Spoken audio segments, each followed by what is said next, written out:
My name is Matthew Walker. I am a professor of neuroscience and psychology at the University of California, Berkeley, and I am the author of the book, Why We Sleep. We certainly know that a lack of sleep will actually prevent your brain from being able to initially make new memories.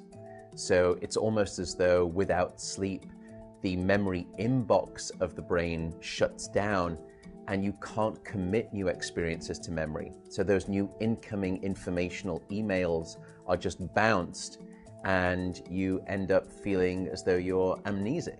You can't essentially make and create those new memories. We also know that a lack of sleep will lead to an increased development of a toxic protein in the brain that is called beta amyloid, and that is associated with Alzheimer's disease, because it is during deep sleep at night when a sewage system within the brain actually kicks into high gear and it starts to wash away this toxic protein, beta amyloid.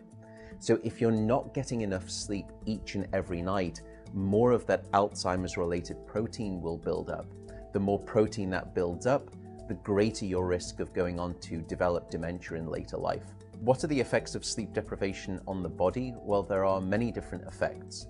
Firstly, we know that sleep deprivation affects the reproductive system. We know that men who are sleeping just 5 to 6 hours a night have a level of testosterone which is that of someone 10 years their senior. So a lack of sleep will age you by almost a decade in terms of that aspect of virility and wellness. We also know that a lack of sleep impacts your immune system.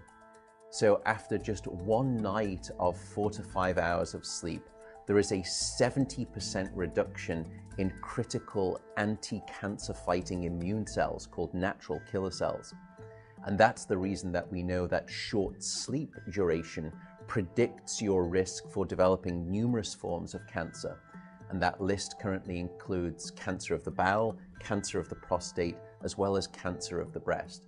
In fact, the link between a lack of sleep and cancer is now so strong that recently the World Health Organization decided to classify any form of nighttime shift work as a probable carcinogen. So in other words, jobs that may induce cancer because of a disruption of your sleep-wake rhythms. We also know that a lack of sleep impacts your cardiovascular system, because it is during deep sleep at night that you receive this most wonderful form of effectively blood pressure medication. Your heart rate drops, your blood pressure goes down. If you're not getting sufficient sleep, you're not getting that reboot of the cardiovascular system. So your blood pressure rises.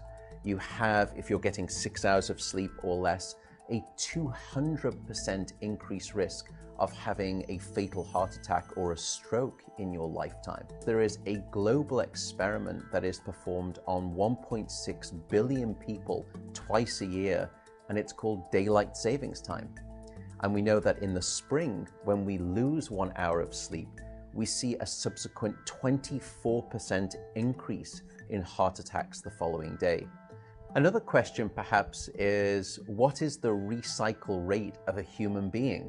How long can we actually last without sleep before we start to see declines in your brain function or even impairments within your body?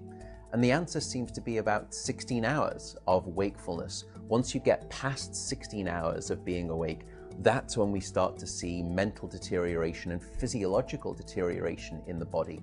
We know that after you've been awake for 19 or 20 hours, your mental capacity is so impaired that you would be as deficient as someone who is legally drunk behind the wheel of a car.